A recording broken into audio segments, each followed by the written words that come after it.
Palavra Verdadeira 3. A paz do Senhor Jesus para todos vocês que me seguem aqui no canal Palavra Verdadeira. Hoje é um prazer enorme estar aqui para trazer mais uma mensagem da Palavra do Senhor para o coração de cada um de vocês. E a palavra que eu quero compartilhar hoje se encontra no livro de Efésios, capítulo 5, versículo 22 até o versículo 25, que nos diz assim a palavra de Deus. Vós, mulheres, sejais submissas aos vossos maridos como no Senhor, porque o marido é a cabeça da mulher, como também Cristo é o cabeça da igreja, sendo ele próprio o Salvador do corpo. De sorte que assim como a igreja está sujeita a Cristo, assim também as mulheres sejam em tudo sujeitas aos seus maridos. Vós, maridos, amai as vossas mulheres, como também Cristo amou a igreja e a si mesmo se entregou por ela. Essa palavra que eu estou trazendo hoje aqui é uma palavra até um certo ponto, uma palavra polêmica. É uma palavra que abre brechas para muitas discussões entre tradicionalistas, pessoas tradicionalistas e pessoas que têm uma visão analítica da palavra de Deus. Uma coisa é certa, eu não estou aqui para provocar discussões, mas também eu sei que cada um que traz essa mensagem muitas vezes provoca diversas discussões, porque a Bíblia também diz que a palavra de Deus ela não é de particular interpretação. O que eu sei diante do que eu quero abordar hoje é o seguinte, que muitas pessoas, como eu já vi outros pregadores pregando, eles trazendo muitos versículos da Bíblia que apoiam essa palavra de Paulo. Assim também como hoje eu vou trazer alguns versículos aqui também que vão de encontro à palavra que Paulo abordou aqui, nesse trecho da palavra de Deus. Até porque, em outros momentos da Bíblia, Paulo ele se expressa da seguinte forma, digo eu e não o Senhor. Então, muitas vezes, Paulo ele trouxe muitas mensagens que eram uma opinião dele, uma opinião que ele observava dentro do contexto histórico que ele viveu, dentro do contexto da sua época, diante do povo de Israel. Então, tudo isso, queridos, é para nós considerarmos para onde foi direcionada essa palavra, em que contexto histórico, em que época, o povo, a cultura. Então, tudo isso nós temos que considerar. Aí alguém pode dizer assim, mas a palavra de Deus ela não muda. A Bíblia diz que a palavra de Deus ela se renova a cada manhã. A palavra de Deus ela se atualiza todos os dias. A palavra de Deus ela se atualiza. E hoje, dentro do nosso contexto histórico, essa palavra aqui ela precisa ser analisada de um ponto de vista diferenciado. Em primeiro lugar, considerando, sobretudo, para que época Paulo falou isso. Isso aqui foi uma opinião também de Paulo. Isso aqui não foi um mandamento do Senhor Jesus. Isso aqui não foi um mandamento de Deus. Isso aqui foi uma opinião de Paulo. Não quero dizer que a opinião dele esteja errada, considerando o contexto histórico da palavra, considerando a época que ele falou e para quem ele falou, e a realidade das pessoas para quem ele estava falando. Agora, o que nós não podemos fazer é pegar uma palavra de contexto histórico, de um contexto cultural de um povo e abranger essa palavra para o mundo inteiro, porque isso aí não faz sentido. Para nós termos uma ideia do que é o contexto histórico. A Bíblia diz em 1 Coríntios 14, a partir do versículo 34, o próprio Paulo também falando que as mulheres estivessem caladas na igreja. O próprio Paulo que falou isso. Isso hoje não é mais observado. As mulheres não estão mais caladas na igreja. Hoje a mulher ela tem um lugar na igreja, um lugar de destaque. Hoje as mulheres elas têm dentro das igrejas um papel muito importante. Elas são dirigentes de círculo de oração, elas são diaconisas, elas são obreiras, elas são até mesmo pastoras. Então, as mulheres hoje, elas têm um papel muito importante dentro das igrejas. Então, observando essa palavra aqui de Paulo, onde ele fala em 1 Coríntios capítulo 14, a partir do versículo 34, que as mulheres devem permanecer caladas na igreja, isso também foi dentro de um contexto histórico, também dentro da cultura local de um povo. E por que isso não é vivido agora? E o outro versículo de Efésios 5 tem que ser pegado ao pé da letra. Porque uma coisa sim e outra não. Então, isso são coisas para que a gente venha ponderar, para que a gente tenha bom senso. Outra palavra importante, né, que eu quero trazer, em 1 Coríntios capítulo 11, a partir do versículo 1 em diante, nós vamos ver o uso obrigatório do véu sobre a mulher.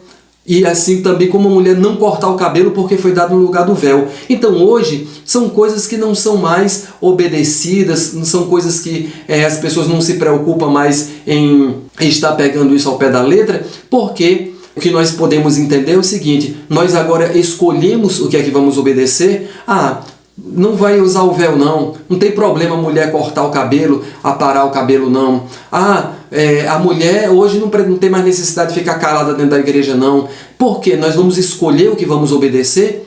Muita coisa foi a opinião de Paulo, e essa opinião dele não quer nem dizer que estivesse errada, é porque Paulo falou dentro de um contexto histórico da sua época, e ele falou também dentro de um contexto cultural para o povo de Israel para aquela época. Então isso tem que ser considerado.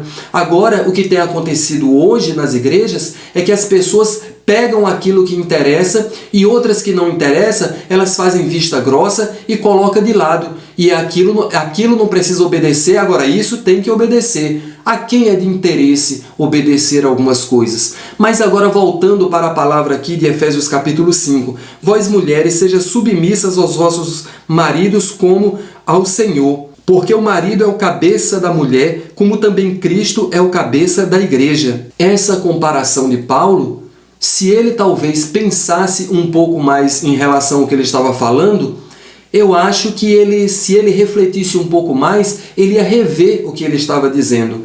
Porque o marido ser o cabeça da mulher, ou seja, como Cristo é o cabeça da igreja, e diz assim, sendo ele próprio o salvador do corpo. Então, o que é que acontece? Pegar esse contexto dessa palavra, a mulher tem que ser submissa ao marido, porque o marido é o cabeça da mulher, assim como Cristo é o cabeça da igreja.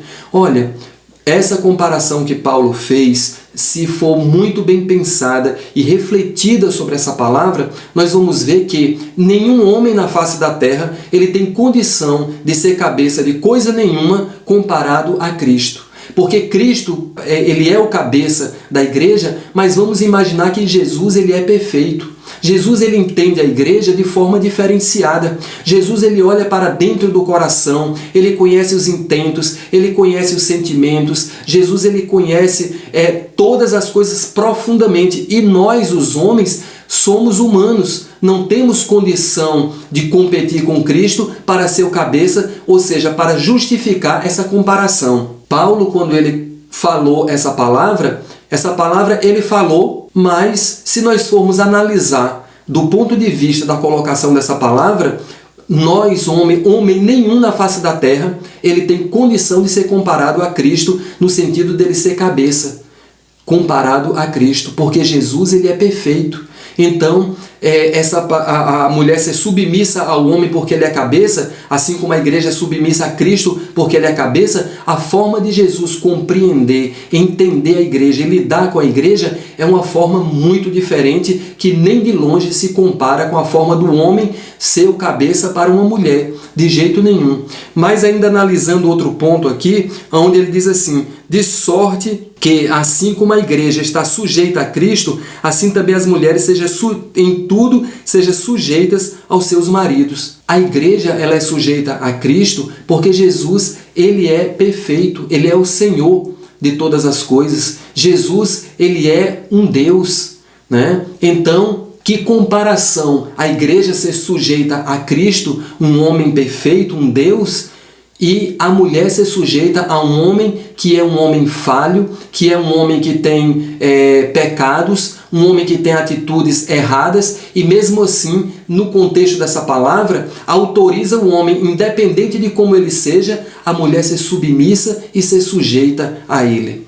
Então, o que eu diria e o que eu trocaria a palavra submissão e sujeição em relação ao homem, eu colocaria respeito. Porque eu acho o seguinte, que hoje em dia, dentro do contexto histórico, dentro do que nós vivemos, e a palavra de Deus ela se atualiza, ela se renova a cada manhã, dentro do que nós vivemos de forma global, é que haja o respeito entre o homem e a mulher. A mulher, ela respeite o homem no sentido de cabeça, sim, no sentido de cabeça do homem, é ser aquela pessoa, a pessoa que realmente que tem a responsabilidade de assumir em primeiro lugar a família, de assumir o lar, né? Essa pessoa que tem esse dever, digamos assim, nesse sentido, o que não significa que em algum momento a mulher também não possa assumir, porque a mulher, nem por isso torna a mulher inferior para que ela não possa assumir, até porque hoje a realidade é que tem muitas mulheres que assumem realmente os deveres do lar, todas as responsabilidades. Existem homens que ficam em casa e muitas vezes cuidam da família, cuidam da administração da casa, enquanto a mulher, mais bem sucedida no seu trabalho, ela ganha o dinheiro para manter a casa, para manter a família, para manter todas as coisas. E isso também é uma coisa que é muito possível, né? E a palavra de Deus ela não vai de encontro a isso, não tem problema nenhum. Eu, por exemplo, teve uma certa época que eu fazia trabalhos em casa, porque eu fazia trabalhos de uso ocasional, eram trabalhos esporádicos, de vez em quando que eu fazia. E minha esposa, ela era professora, ela ensinava. E foi bem na época que nossa filha nasceu. Então, como eu ficava mais trabalhando em casa e ela trabalhava fora, eu assumia a criança, eu dava banho, eu fazia mingau, colocava para dormir, essa coisa toda. Então eu ficava em casa e ela trabalhava fora e ela ganhava muito mais do que eu. Isso me torna inferior? Não. Isso é respeito. Isso torna ela superior a mim? Também não.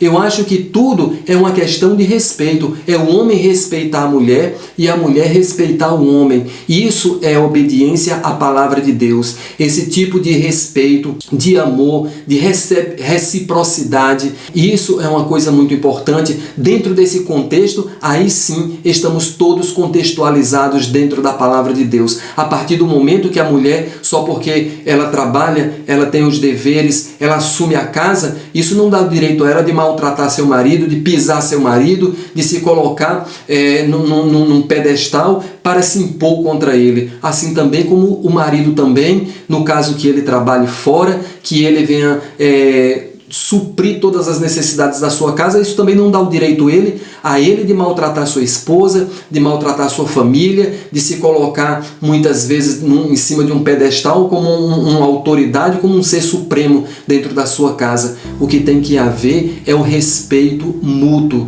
o que tem que haver é cumplicidade. Isso é o que tem que acontecer, porque aí ambos estarão enquadrados dentro da palavra de Deus. Esse respeito, principalmente à palavra de Deus, um em relação ao outro, então todos estão cumprindo a lei de Cristo, estão em obediência à palavra do Senhor, porque a palavra de Deus, a lei do Senhor, é o amor. Então, se o homem ele vive o amor e a compreensão e o respeito para com a sua mulher, e ela também é recíproca nesse sentido em relação ao seu esposo, então ambos estão cumprindo a palavra do Senhor. Como eu falei, esse assunto é um assunto de discussão, porque os tradicionalistas eles escolhem o que querem obedecer. Existe muita coisa dentro do contexto das cartas de Paulo que é a opinião dele, e as pessoas escolhem o que querem obedecer e o que querem deixar de lado, e vão dentro dessa perspectiva aí, vão criando muitos conflitos, digamos assim, no sentido de transmitir a palavra do Senhor. Mas essa é também a minha opinião. Eu respeito também outros pastores que queiram ficar numa linha de dizer que tem que a mulher ser submissa, que ela tem que ser sujeita, que o homem é como se fosse Cristo, que fica com Paulo. Eu particularmente eu não fico com Paulo, né? Eu fico com a palavra de Deus. Para mim, isso foi uma opinião de Paulo. Para mim, isso é um contexto histórico, é uma cultura local que ele falou lá para a igreja de Éfeso, como ele falou outras coisas para a igreja de Coríntios, né, para as igrejas. Então, isso foi uma opinião de Paulo. Então, não foi um mandamento de Cristo, não foi Jesus que falou, não foi Deus que deu um mandamento de jeito nenhum. Então, existe muita coisa, principalmente hoje, nós devemos ter muito cuidado com aquilo que é falado, com aquilo que é ensinado, porque existe muita gente que se prevalece desses tipos de ensinamento para oprimir o companheiro ou a companheira. Então, na verdade, nós temos que estar com a palavra de Deus, que é santa, que é pura, que é maravilhosa e nela não tem sombra de variação. Então, essa é a palavra.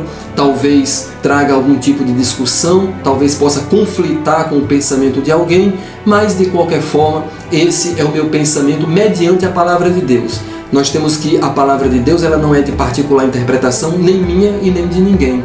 Mas o que é certo é que nós devemos ter sabedoria para analisar também a palavra do Senhor, para que nós não venhamos ficar apegados às tradições e estar matando a palavra de Deus. Como Jesus falou lá na sua época, ele disse assim: vós fariseus têm invalidado a palavra de Deus pelos vossos costumes, pelas vossas tradições. As vossas tradições e os vossos costumes têm invalidado a palavra de Deus. E hoje não tem sido diferente na nossa época. As pessoas preferem ficar com o costume tradicionalista, não abandonam de jeito nenhum, se agarram a ele e não abandonam de jeito nenhum, né? Muitas vezes tira o direito da mulher, tira o brilho da palavra de Deus, muitas vezes oprime a mulher por causa disso, por causa de um contexto da palavra de Deus. Então isso não é justo. O que é justo é viver a palavra de Deus, o que é justo é viver o amor, o companheirismo e, acima de tudo, o respeito mutuamente um pelo outro.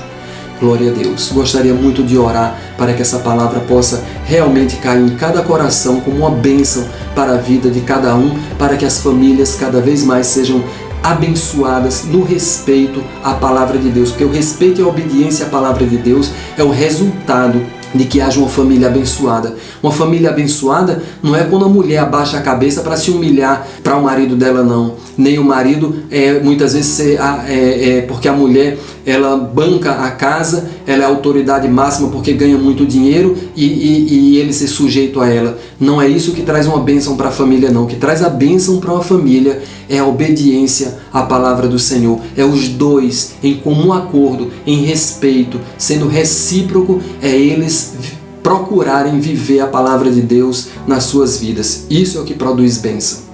Gostaria de orar nesse momento. Pai maravilhoso e eterno, que o Senhor possa abençoar, que essa palavra possa cair em cada coração como uma semente fértil, e que possa nascer, e que possa brilhar, e que possa abençoar os lares e as famílias, e que possa, assim, meu Deus, trazer algo muito maravilhoso para o coração das pessoas que estão ouvindo. Portanto, meu Senhor, eu te peço uma bênção maravilhosa através do Teu Espírito Santo e através do nome de Jesus, para que haja respeito nas famílias, nos lares, do homem para com a mulher, da mulher para com o homem, sobretudo vivendo a Tua palavra, sobretudo, Senhor, vivendo debaixo da autoridade do nome de Jesus, sob o comando do Espírito Santo, para que esse lar, para que essa família seja assim abençoada. Meu Deus, que não haja humilhação, que não haja nada dessas coisas, meu Deus, controversas, mas que haja sim o respeito de uns para com os outros, para que assim o Teu amor possa brilhar em cada vida, em cada lar, em cada família, produzindo a felicidade que todos merecem. Portanto, meu Senhor, em nome de Jesus, que essa palavra possa reinar em cada família, em cada lar, em cada homem, em cada mulher, em nome de Jesus. Amém. Que o amor de Deus, a graça do Senhor Jesus e a comunhão do Espírito Santo possa reinar em cada coração, em nome do Pai, do Filho e do Espírito Santo. Amém. Até a próxima mensagem, em nome de Jesus. Palavra Verdadeira 3.